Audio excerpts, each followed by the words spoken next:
Ya está con nosotros nuestra invitada este lunes, hablando de proyectos, Valentín. Vamos a ver proyectos de construcción. Está con nosotros la presidenta de la Asociación de Constructores de la provincia de Las Palmas, María de la Salud Gil. Muy buenos días. Hola, buenos días. Bueno, seguro que mis compañeros también quieren entrar en un detalle más profundo, pero sí me gustaría hacerle la primera cuestión para saber cómo están ustedes, porque la situación internacional, económica, logística, está siendo muy compleja. Hablamos de los aranceles del presidente estadounidense Donald Trump y hablamos de, al fin y al cabo, ¿cómo llamarlo? Como pues incertidumbre por parte de los mercados. ¿Esto a ustedes les está afectando? ¿Cómo se encuentran en este momento? A ver, la situación geopolítica afecta a todos nosotros como sociedad y como actividad económica, por supuesto. En el caso de los aranceles por materiales de construcción, España exporta más que importa a Estados Unidos los materiales. Va a ser muy duro para las empresas exportadoras españolas. Claro. Evidentemente, empresas exportadoras canarias, pues ya, si ya nos es complicado claro. el tener una industria sólida, imagínese si tenemos que exportar. Claro. Entonces, ¿qué es lo que puede pasar? Lo que nosotros podemos intuir, que dentro de esa dificultad de la empresa en el territorio nacional, como consecuencia de que sus exportaciones van a ser más complicadas, que dentro del contexto de su empresa en la nación tengan que tomar medidas que compensen esas pérdidas y que suban los precios.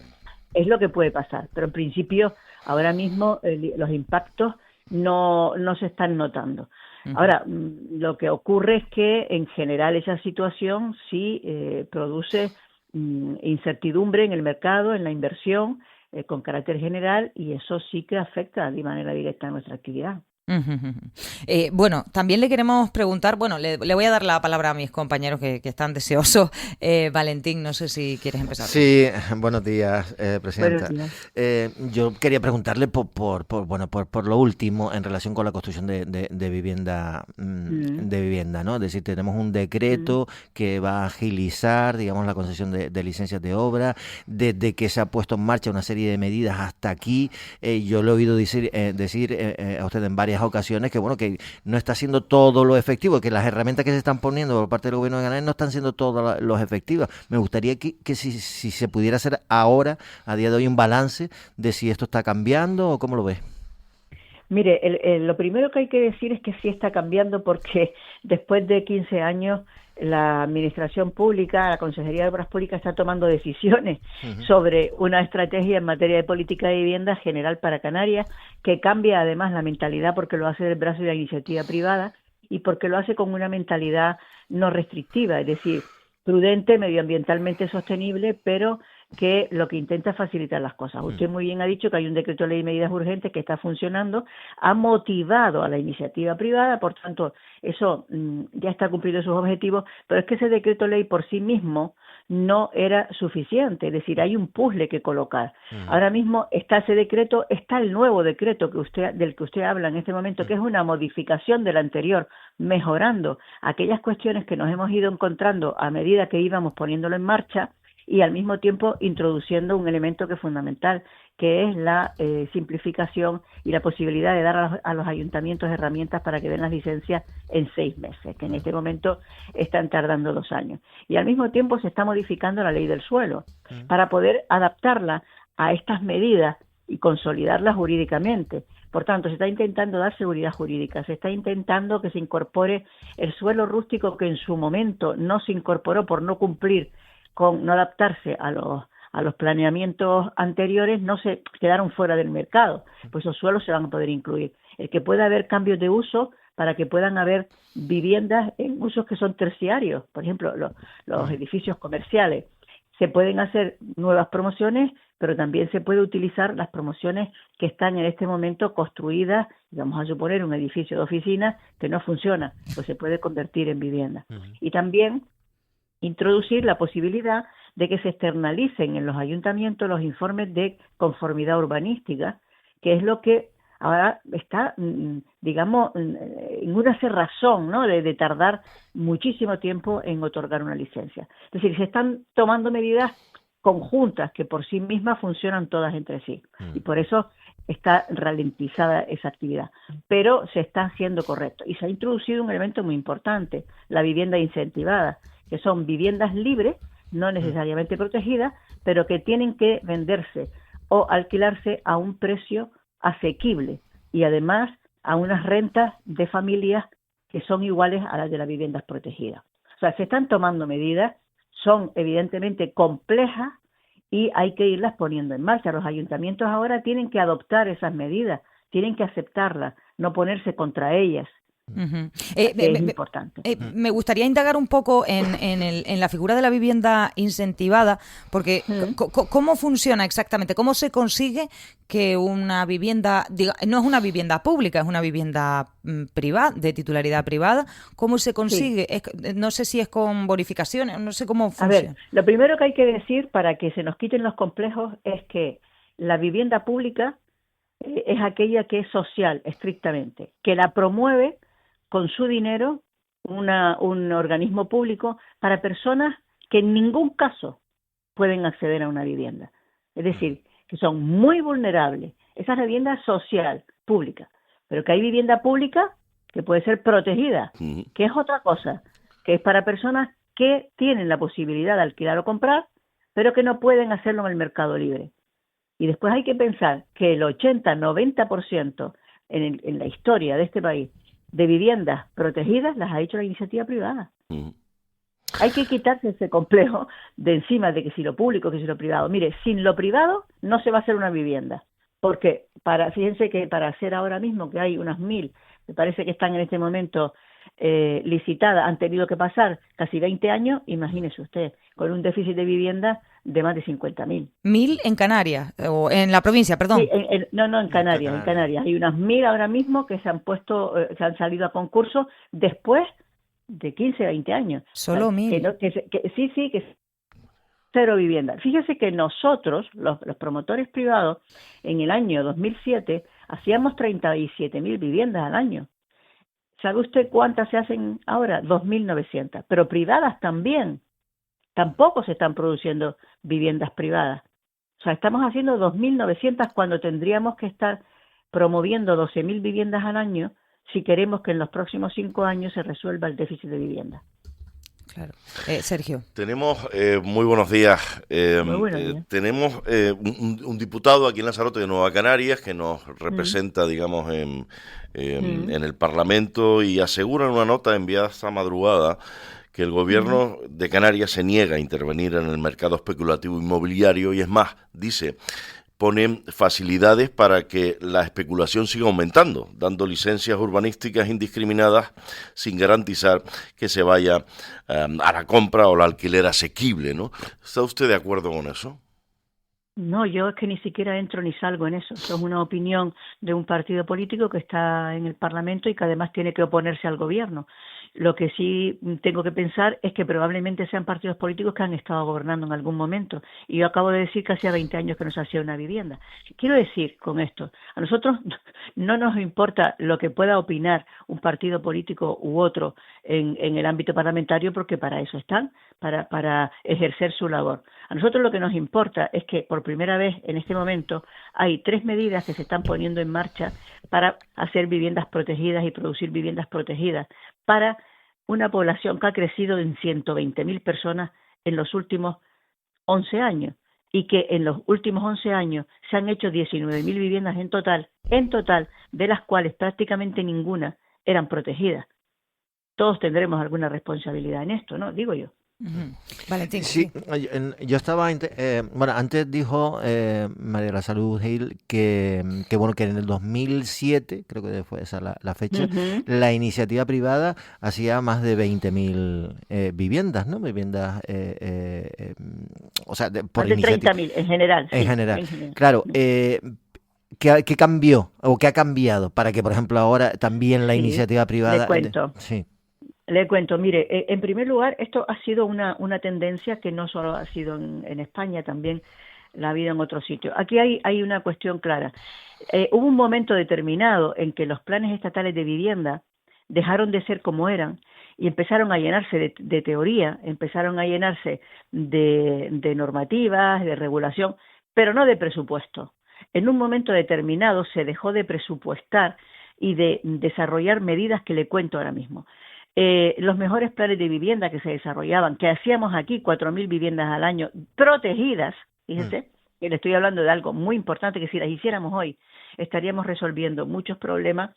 En aquel momento habían hipotecas que eran protegidas, es decir, el gobierno del Estado subastaba dinero, decía, oiga, a la banca, ¿cuánto dinero están ustedes dispuestos a prestarme si yo les pago a ustedes un 2,5 de interés? Por ejemplo, vamos a suponer que estuvieran los intereses en el mercado al 5%, y el gobierno decía, compro hipotecas por el 2,5 de interés. ¿A efectos de qué? De hacer viviendas protegidas. ¿Qué hacía el gobierno con esas hipotecas? Esas hipotecas las otorgaban los bancos a las personas a las que hoy no se les da hipoteca y a los promotores inmobiliarios, porque hoy la banca no apuesta por la vivienda protegida. ¿Por qué? Porque no se vende, se alquila. Por eso la banca se ha retirado de financiar estas viviendas. Antes el gobierno aseguraba esas hipotecas a unos precios asequibles y luego ayudaba a quien compraba la vivienda de dos formas. Le daba una ayuda a la entrada para que pudiera pagar la entrada y pagaba la mitad de los intereses de la hipoteca. Eso hacía que la población normal, la gente normal como nosotros que le trabajamos el matrimonio, que tenemos un hijo, bueno, podíamos comprar una vivienda a un precio absolutamente razonable y podíamos pagarla sin asfixiarnos. Eso es lo que pasaba antes y no pasa ahora. No. Usted ha hablado de que ahora, por primera vez en 15 años, si no me equivoco yo, se están tomando medidas que son contundentes, que son importantes y que sí van a ayudar. Pero claro, usted conoce perfectamente pues la desesperación, por lo que acaba de explicar. Yo no me puedo comprar una casa ni planteármelo siquiera. Eso es una realidad. Tenga pareja o no, y como yo hay mucha gente. Yo tengo 33 años y podría, pero no me planteo ni tener un hijo porque eso tampoco es económicamente no es viable. Bien, digamos, pongamos a gente en esta situación. ¿Cuál es el horizonte que ustedes ven al ritmo que se está construyendo vivienda, con las medidas que se están poniendo? Lo que estoy intentando es que veamos el horizonte más allá, para que cambie esta realidad, para que cambie, para que yo diga, puedo acceder.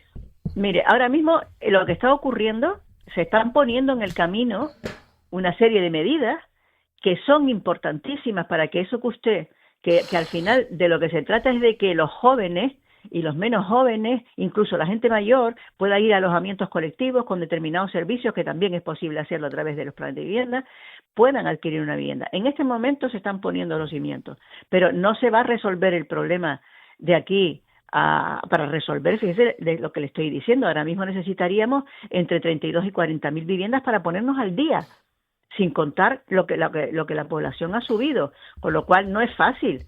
No es fácil. El horizonte, si la administración pública no simplifica, si los ayuntamientos ahora se niegan, si los partidos políticos lo que hacen es hacer política de la que no es la de solucionar las cosas, es decir, si ahora nos ponemos todos en contra de las medidas que se van a tomar, pues claro, en ese destino no nos vamos a encontrar ninguno de nosotros. Por contra, si esas medidas se ponen en marcha y los ayuntamientos empiezan a asumir que no tienen herramientas suficientes, según ellos, porque no tienen personal, para poder emitir los informes urbanísticos, que esos informes urbanísticos se hagan por los colegios oficiales de arquitectos y organismos competentes, o bien por empresas que estén no vinculadas al sector y que puedan emitir esos informes urbanísticos, que fíjese que es que un arquitecto firme lo que ya firma en un proyecto urbanístico, que cumple con la legalidad.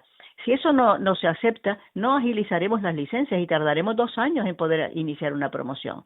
Eso no significa que se esté privatizando el certificado, porque eso luego tiene que pasar por la oficina técnica del ayuntamiento. Solo que el trabajo está hecho y lo único que tendrá que hacer la oficina técnica es chequear, con lo cual se va a facilitar. Bueno, pues ya ve usted que depende de muchas cosas el que esto funcione. De la iniciativa privada, desde luego, no. Nosotros estamos absolutamente convencidos y comprometidos con esto, porque entre otras cuestiones, el que el mercado se equilibre atempera los precios con carácter general y también atempera los costes de producción.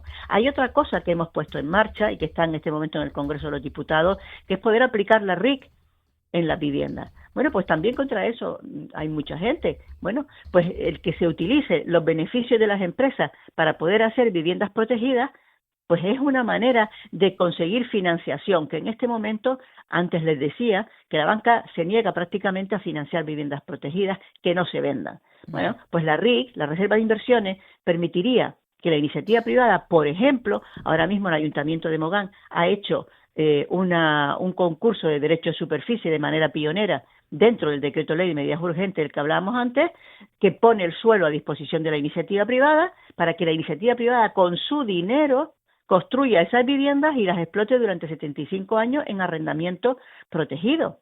Esa es una forma de hacerlo. Mogán tendrá 250 viviendas dentro de poco. ¿Por qué? Pues porque ha puesto el subsuelo público, el que no utilizó nunca, a disposición de la iniciativa privada para que la iniciativa privada lo haga. Uh-huh. Y el fin al final es el mismo, porque el objetivo es las viviendas protegidas, en este caso en arrendamiento, con un precio razonable y regulado. Pues esperemos que se dé, porque básicamente de lo que usted ha hablado es de que tengamos responsabilidad, de que tengan responsabilidad los partidos políticos, tanto en el gobierno como en la oposición, para que estas medidas funcionen. La administración pública, los ayuntamientos, su implicación es fundamental.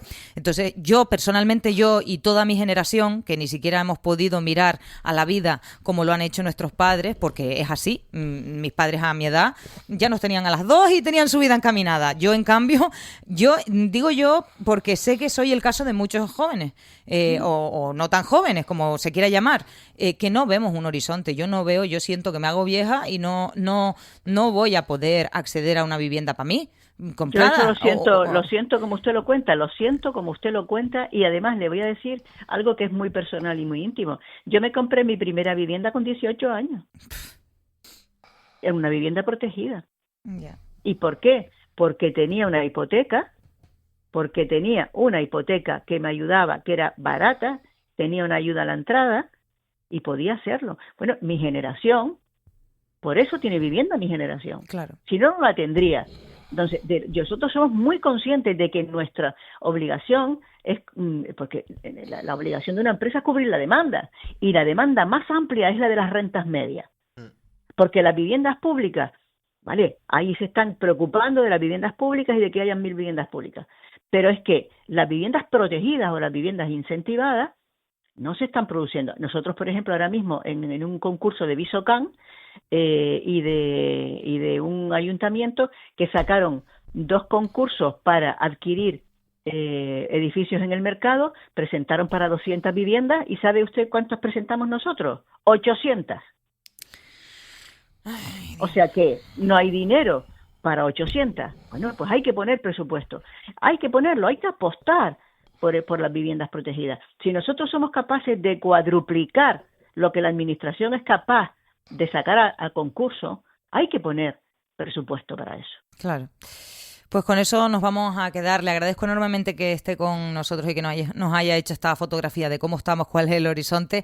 Habrá que tener paciencia. María de la Salud Gil, presidenta de la Asociación de Constructores de la provincia de Las Palmas. Muchísimas gracias. Buen día. Y de promotores. Y de promotores, perdón. Muchas gracias. No se preocupe. Adiós a usted. Buen día. Bueno, compañeros.